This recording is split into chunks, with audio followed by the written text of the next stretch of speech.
Hello everybody, welcome to another episode of Four Walls, Bare Doors.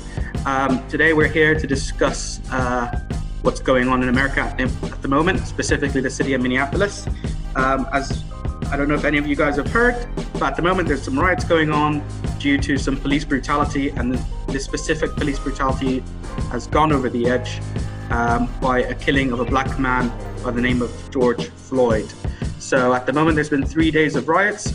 I won't share the link because it's pretty brutal what happened, but you can search the link online to find out what exactly happened. To sum it all up, basically, you can see a video of a black man being stopped by police.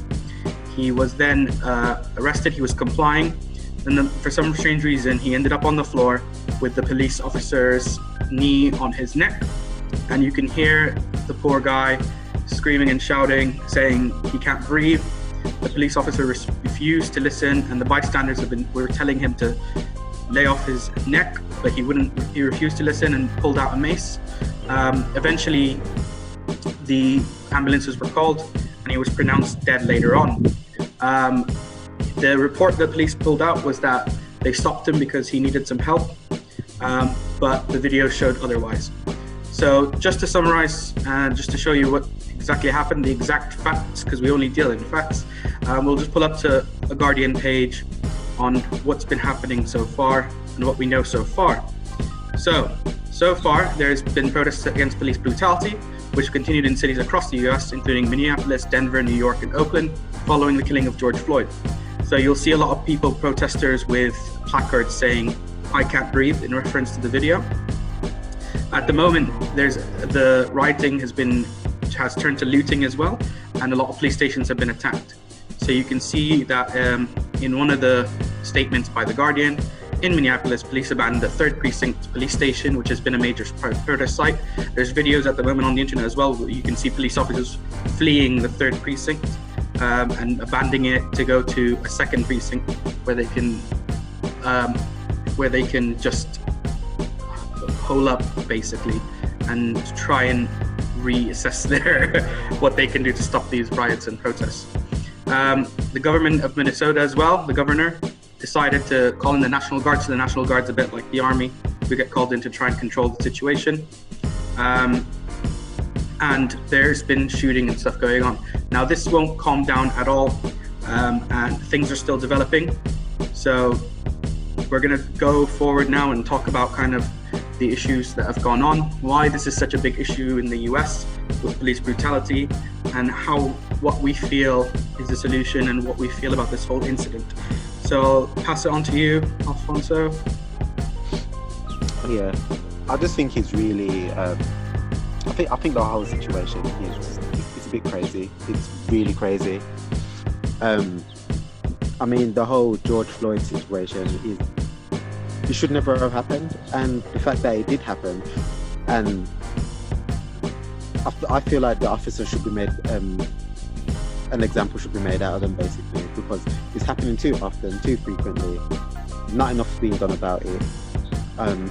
You know, we've been protesting, we've been having riots and things like that, and I just think really that this should be that straw that brought the camel back basically. This should be the point where the government needs to take a look at it and say, you know what, we need to do something about this, instead of just kind of sweeping it under the rug as they usually do.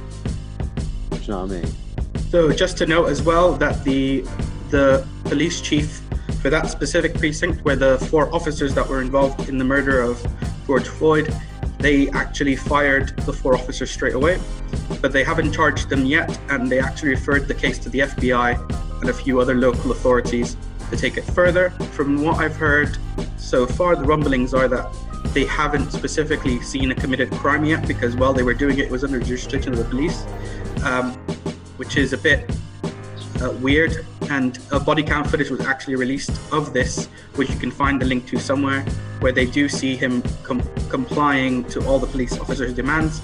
You see them stopping him with his friends outside a car, then you see him sitting outside by a wall, and then you see him being taken away somewhere, arrested, and he was complying the whole time.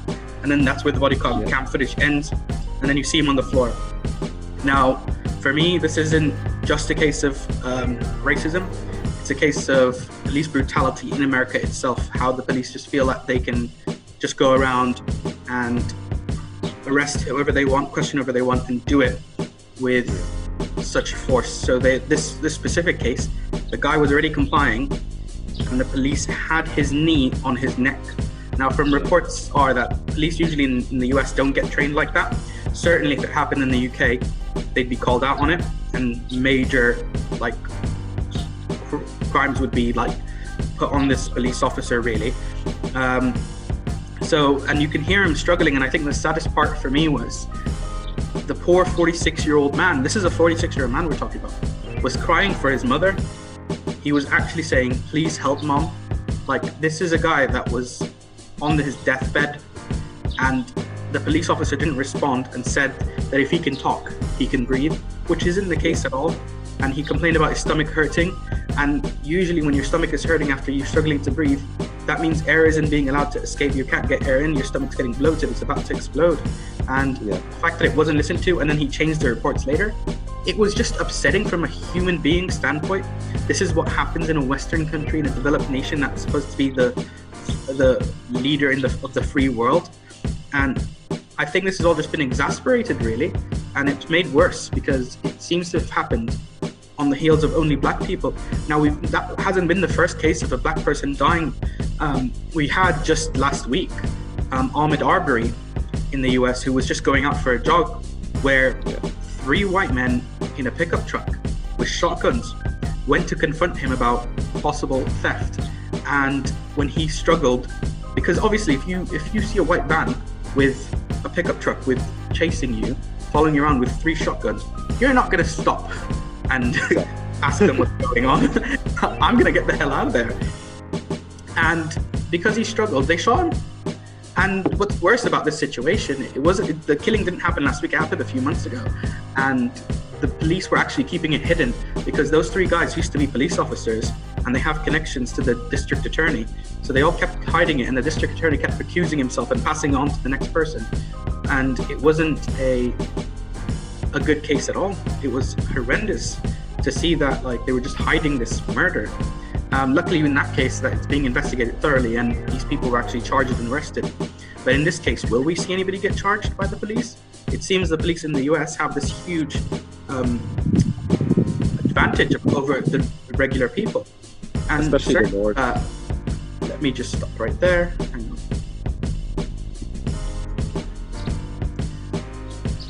Yeah, and certainly they seem to have a lot more power. They're not trained properly or anything.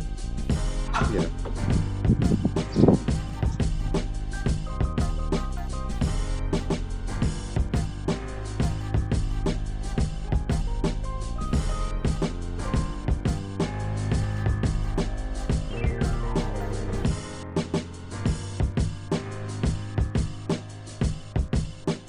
Right, I'm gonna have to edit that bit. But anyways, continuing on, yeah, it seemed to have a lot more power than what necessarily they should have had, and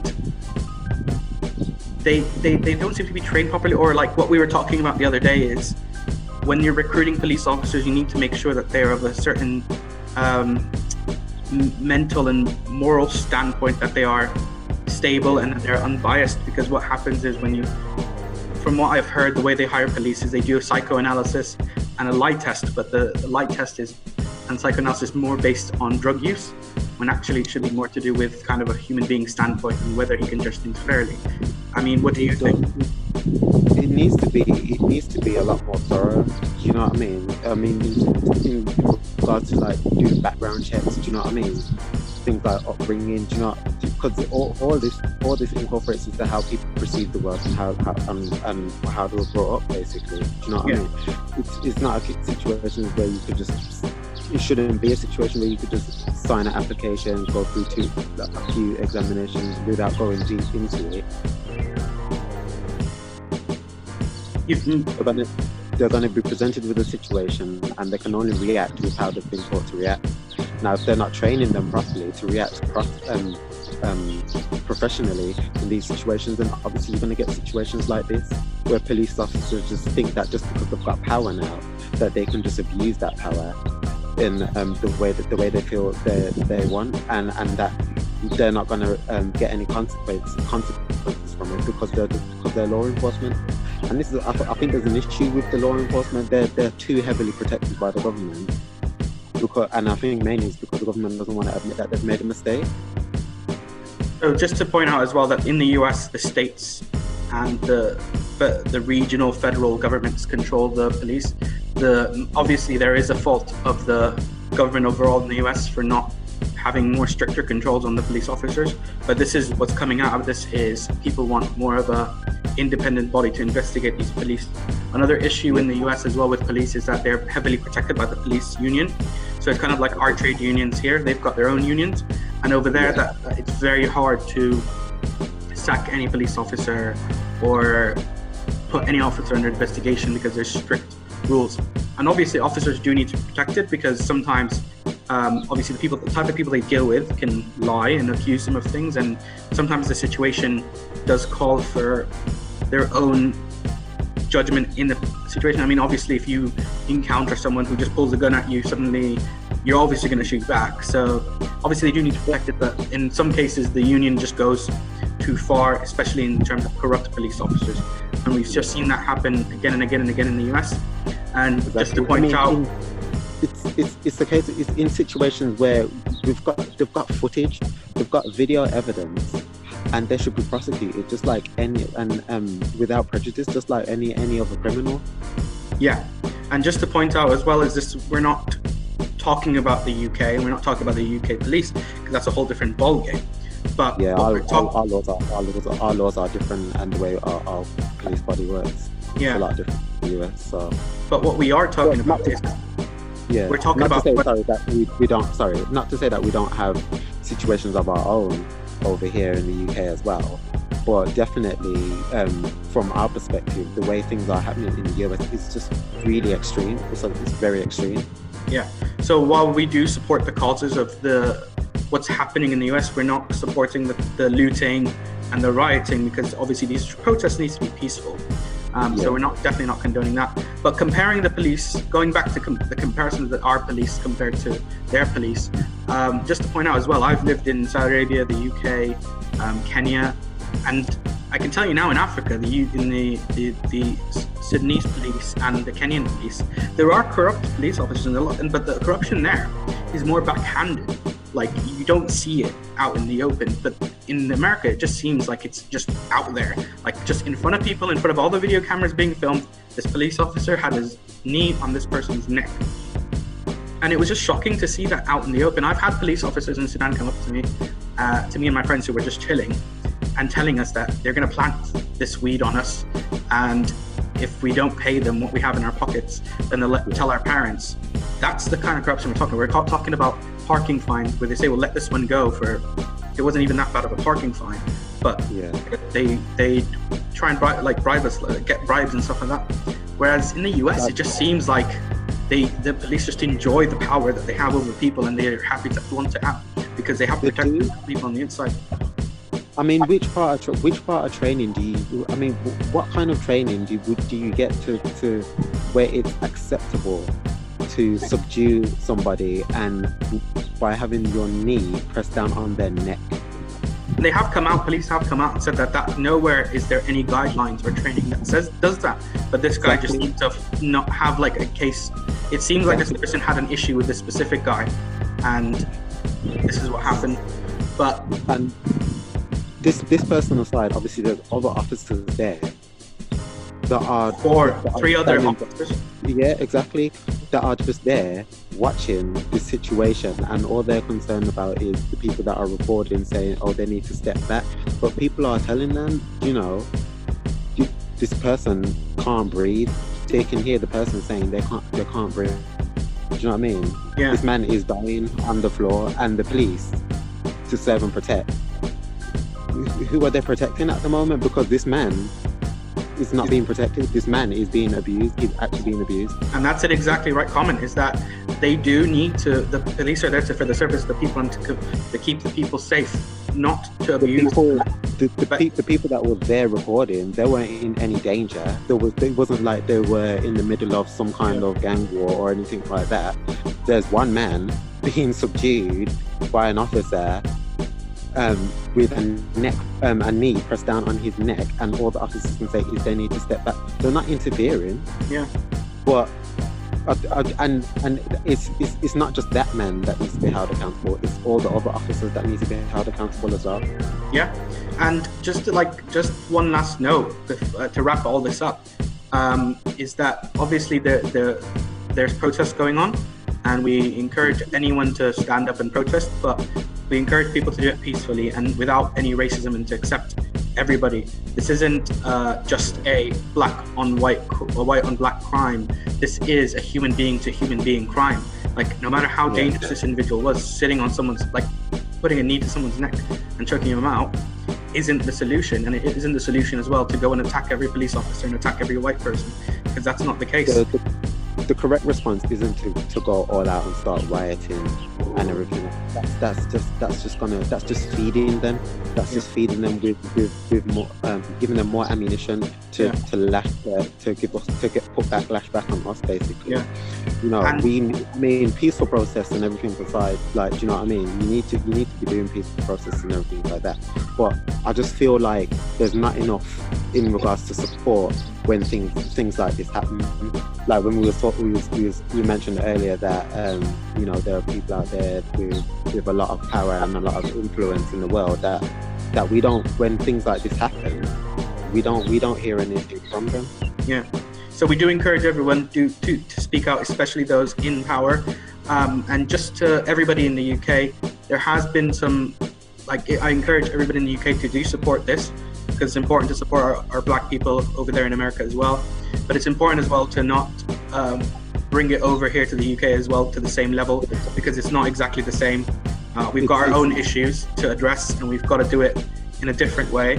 And with this whole coronavirus pandemic, it's more important than ever for us all to stick together at this moment in time, and then we will address these issues together. But it's important to do it in a peaceful manner rather than replicating the protests over here. Yeah, we do need to support the things that are happening in the US as well, because as you said, we don't want it to become a situation where it comes over here and then we're there fighting for ourselves. Do you know what I mean?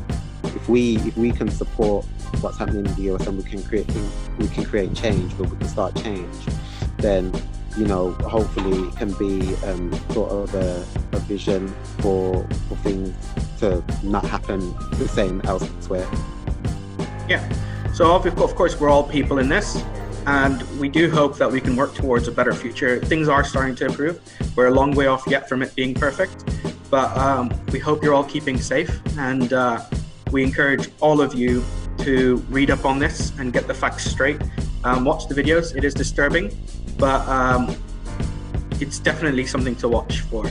And we hope that you all have a safe isolation period. We're coming out of this, and please click and like and subscribe on these videos, and let us know what else you want us to talk about. So this has been Easy. Comment and let us know as well. Yeah. Yep. And this has been Easy speaking, and Alfonso from his garden looking like a nice sunny day. See you guys later. Bye.